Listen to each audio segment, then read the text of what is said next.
Hey, good day, everyone, and have a blessed Sunday, everyone. So, for today, our discussion is in God's will, no?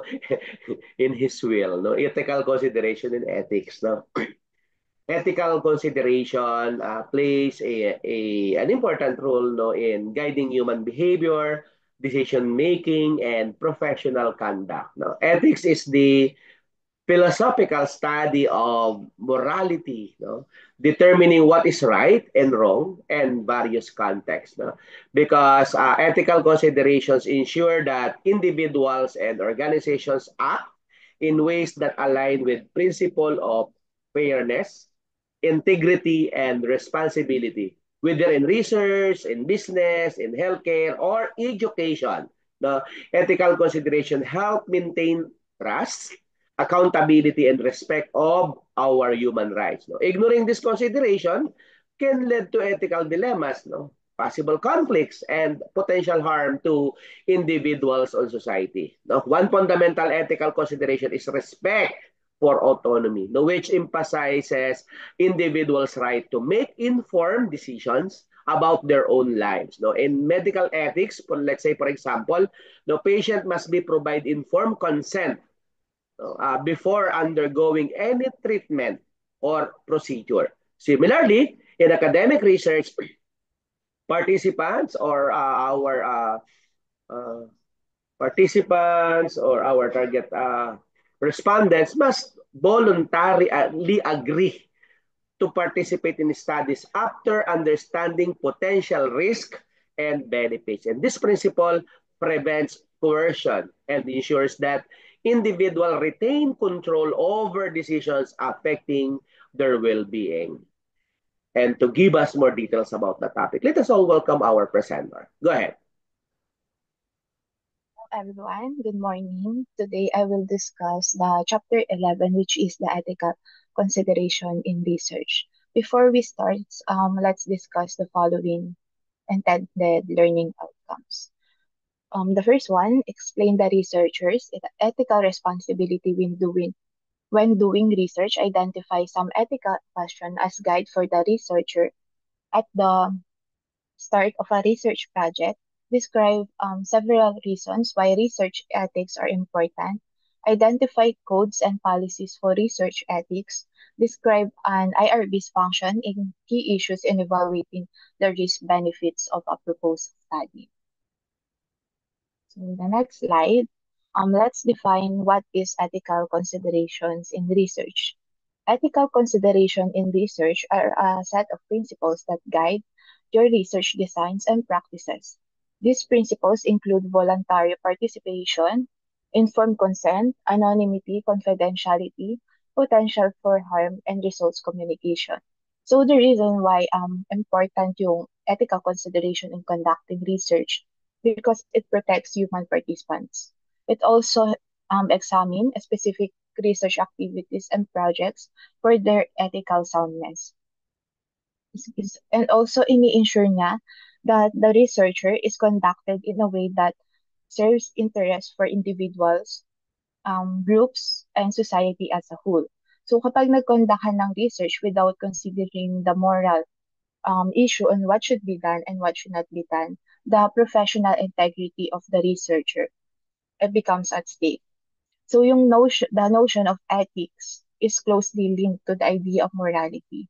Kasi yung ethics, it concerns the moral principles of what, sh- what are the actions that is right or wrong and good or bad.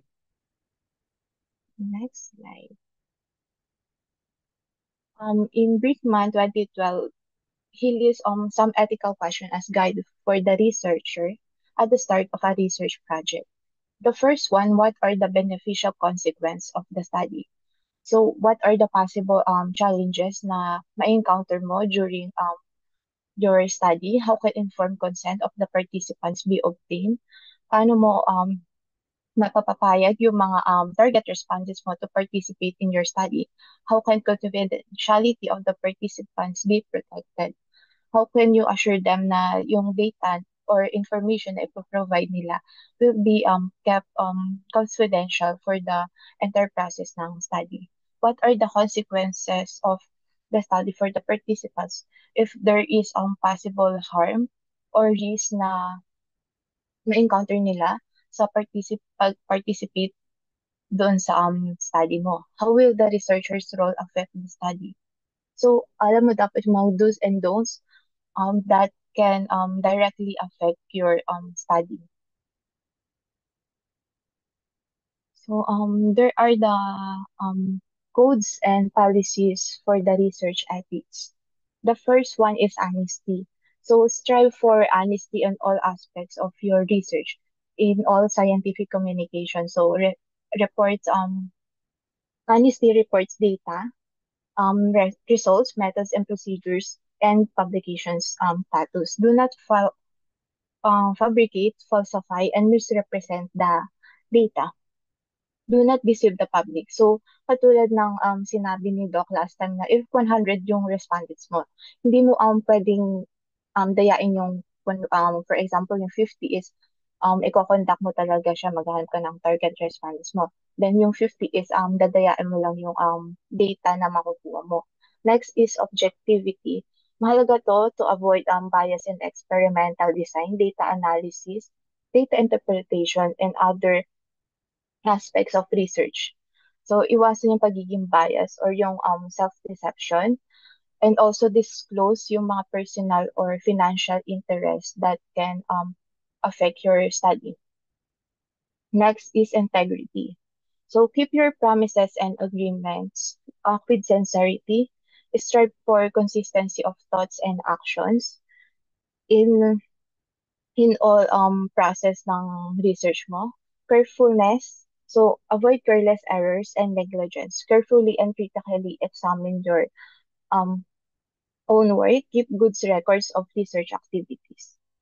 Next is number 5, the openness. Share data, results, ideas, tools, and resources. Be open also sa mga criticism na dahil yung mga criticism na to is can actually help you sa pag-conduct mo ng study. Respect for intellectual property. So, give credit where credit is due and kailangan ng proper acknowledgement dun sa um, mga contribution dun sa research and never do plagiarism. Confidentiality. So protect confidential communication such as papers, grant, and submitted for publication or personal records. Responsible publication. Publish to in order to advance research and scholarship. And also iwasan yung mga duplicative publication. Responsible mentoring. So this is for those people na makakatulong sa journey mo sa research, people that will guide us or mentor us. Respect for colleagues. Para sa atin as a researcher, also importante yung pag pagbibigay ng respect sa colleagues. Next is 11, social responsibility. So strive to promote social good and prevent or mitigate social harm through research, publication, and advocacy. Then 12, non-discrimination. So avoid yung mga related like yung discrimination na related sa sex, race, ethnicity, or other factors naman na hindi um makaka-help sa study mo na and also hindi related sa scientific competence and integrity ng participants. Next is competence. Maintain and improve your own professional competence and expertise through lifelong education and steps to promote competence as a whole. Number 14 is legality. Know and avoid relevant laws, institutional, and government policies. Sa animal care, yung number 15 yung laws is at para to sa mga yung mga study na kailangan ng involvement ng animal. So, we must also give respect to them and do not conduct unnecessary or poorly designed animal experiments. Hmm. No. According to Bryman and Bell 20, 7, the following 10 points represent the most important principles related to ethical considerations.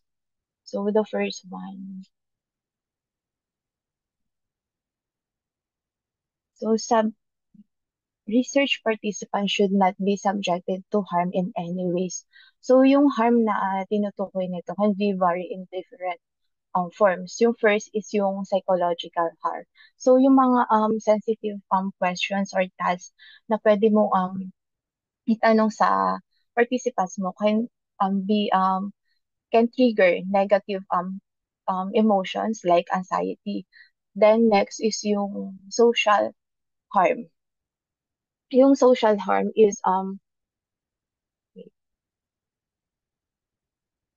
yung social harm can be yung social risk na pwedeng ma-involve sila public embarrassment, stigma.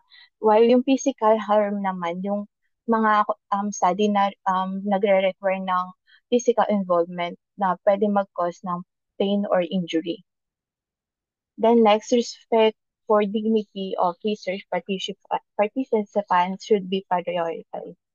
So when conducting research involving human participants, the most important consideration is i-treat mo sila with respect and recognizing their inherent worth, ensuring their autonomy and privacy throughout the research process. Next is full consent should be obtained from participants prior, prior to the study.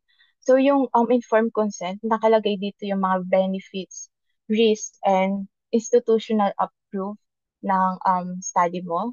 The protections of the privacy of the researcher has to be ensured. Then number 5, adequate level of confidentiality of the research data should be ensured. So yung 4 and 5 related to each other.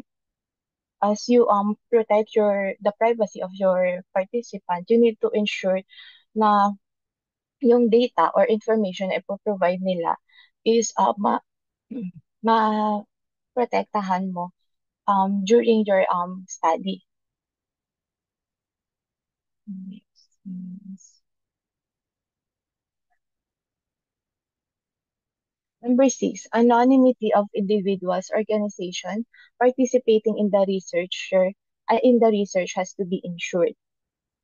So anonymity means that you don't know the participants are and you can't link any individual participants' data.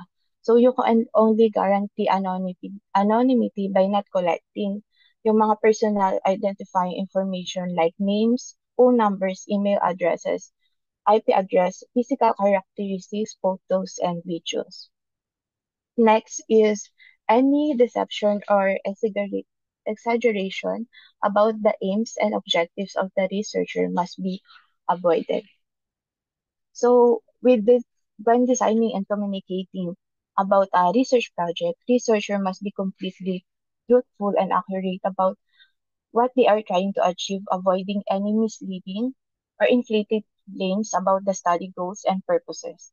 Essentially, they should not represent the data in a way that could be considered as deceptive or exaggerated. Number 8, affiliation in any forms, sources of funding, as well as any possible conflicts of interest have to be declared.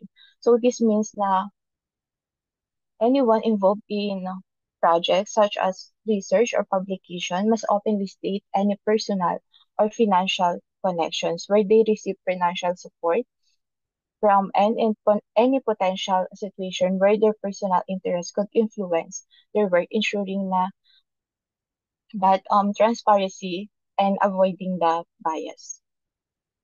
Number 9, any type of communication in relation to the research should be done with honesty and transparency. So it is essential to be transparent and honest when communicating research findings. This means acknowledging limitations and uncertainties and being clear about the research findings do and do not show. Lastly is the any type of misleading information as well as representation of primary data findings in a biased way must be avoided. Biased input produce inappropriate results. It could hamper the research credibility. So, so this is the sample of informed consent. So their participants, then the name of researcher, and kung tungkol saan yung study, so value orientation, job performance, and job satisfaction of teachers in Metro Manila. Manila. Then, nakalagay din dito na yung pag-participate ng respondent is voluntary and ina-assure na yung data is will remain confidential. And then,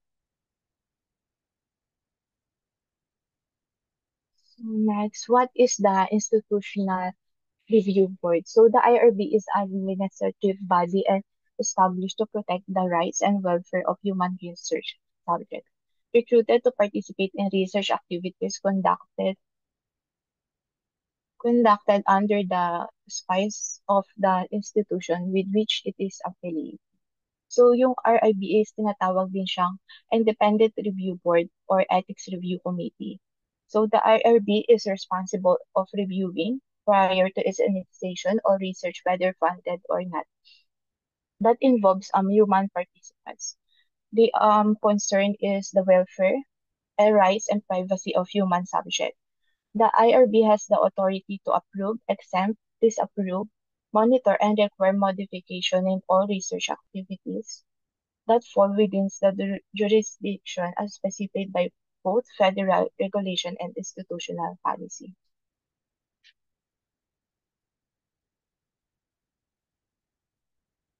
IRBs have several primary objectives in research ethics. The first one, ensuring ethical research practices. Protection of human subject. The protection of human subject is paramount in research ethics, and IRBs plays a crucial role in safeguarding participants' rights and welfare. So this responsibility is grounded in the principles outlined in the Belmont Report. The first one is human, respect for persons, beneficence, and justice. So in respects for persons, so ini-ensure mo na voluntary and nagkaroon ng informed consent, IRB review consent procedure to ensure they are free from coercion and that participants clearly understand the risks and benefits na involved sila. Beneficence requires IRB to conduct through thorough risk-benefit analysis, ensuring potential benefits outweigh risks to participants. Then next is the justice, so demands fair and equitable selection of research subject. IRB avoid the exploitation of vulnerable populations, such as children or individuals with mental disability. Next is the ethical review of research protocols. The key components is the first one is the evaluating study design. So considering the factor of sample size, data collection methods, and statistical analysis plans. Next is assessing risk-benefit ratio, identifying the potential physical, psychological, and social risks and weighing them against anticipated benefits. Reviewing informed consent procedures, ensuring yung consent forms are clear, concise, and free of jargon. Next is compliance with regulatory standards. IRB serves as a guardian of regulatory compliance, ensuring adherence to federal, state, and institutional policy.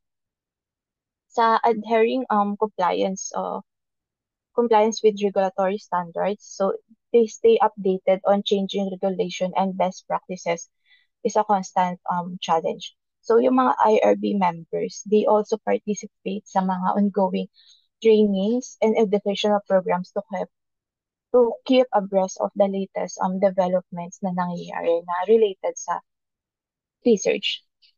Next is comprehensive review and approval process. The first step is initial protocol review. So dito yung research proposal lands on IRB desk. It undergoes in a examination that leaves no stone unturned. This review process is guided by federal, ensuring yung consistency across institutions. The IRB assess the scientific validity of the research. Is the study design sound? Are the methods appropriate to achieve the research objectives? The second one is ongoing monitoring and oversight. So, yung trabaho ng IRB doesn't end once a study is approved. So, nagkakaroon ng continuous monitoring and yung monitoring na to is depende. Pwedeng mangyari siya ng periodic, quarterly, or um, na pagpo-monitor nung progress ng study. They are they are also responsible for reviewing and approving any amendments or modification na need nung study. Next is decision-making authority. IRB has a significant authority in the research approval process. They have the power to approve the study, require modification, or disapprove research proposal altogether. So this decision-making process is rigorous and based on careful consideration of risks, benefits, ethical implication, and regulatory compliance. Then the third step is yung safeguarding informed consent. Review of consent procedure. Review of consent procedure. So they are, yung IRB is nire-review niya yung procedure na ginawa sa study to ensure na clarity and complete yung consent forms. So these documents to ensure they are free from technical jargon and easily understandable by the average participants. Next is a special consideration for vulnerable populations. So IRB apply additional safeguard for vulnerable population like children, prisoners, and cognitively impaired individuals. So sa children, nag-a-ask sila ng permission on consent dun sa guardian or parents ng bata. Then sa prisoners, so IRB ensure na that research doesn't exploit their vulnerable status and the participation is truly voluntary. Next is the waivers and alterations of informed consent. So IRB may consider waivers or alteration of informed consent in certain circumstances. They determine when such waivers are appropriate, typically in cases of minimal risk research where the waiver doesn't adversely affect participants' rights and welfare. Number four, promoting research integrity, quality, and efficiency. So yung first one is conflict of interest management. IRBs are at the forefront of identifying and addressing potential conflicts of interest among researchers and board members. This process is very vital to maintain the integrity of research studies. Second one is the data safety and privacy protection. In our increasingly digital world, IRB plays a critical role in safeguarding the research data and participant privacy. They review data collection, storage, and sharing practices to ensure that compliance with regulation. Next is scientific merit and, and study design. IRB evaluate the scientific validity of proposed research, including the assessing the qualification of investigators and research team. They review the study design to ensure that they are statistically sound and that sample size is sufficient to achieve the objectives of the study. Streamlining review processes. To enhance efficiency, many IRBs have implemented electronic submission and review system like yung IRBnet, allows for seamless electronic submission of protocols, review by IRB members, and tracking of the entire process. Then next is yung interinstitutional collaboration. So yung IRB is nag-a-adapt din sila to coordinate with multi-site studies effectively. Reliance agreements are becoming more common, allowing institutions to share oversight, responsibility, and ensure consistency and ethical standards across different sites. Education and training initiative. So dito is nagkakaroon ng ongoing training since 'di ba yung um pag nagkaroon ng changes sa regulations regarding sa research is kailangan maging updated din ng IRB, yung review board.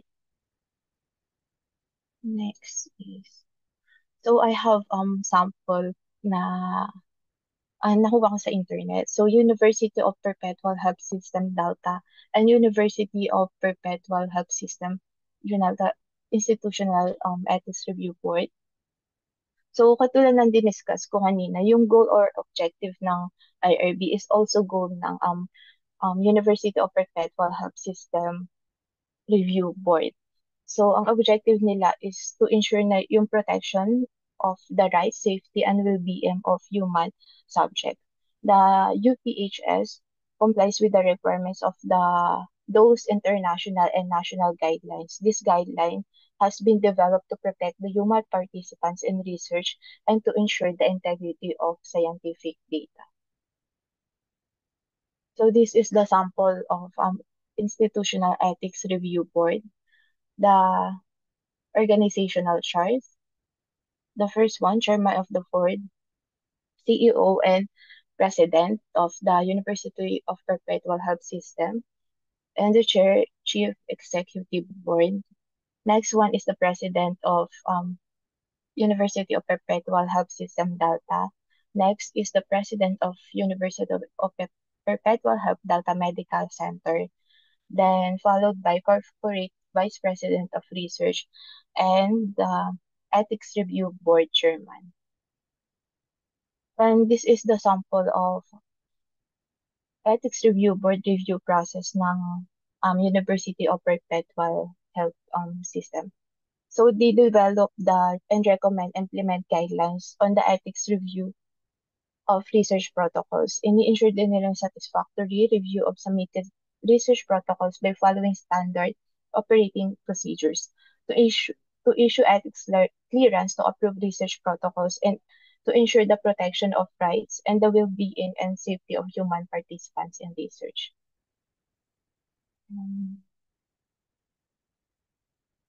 That's all. Thank you po.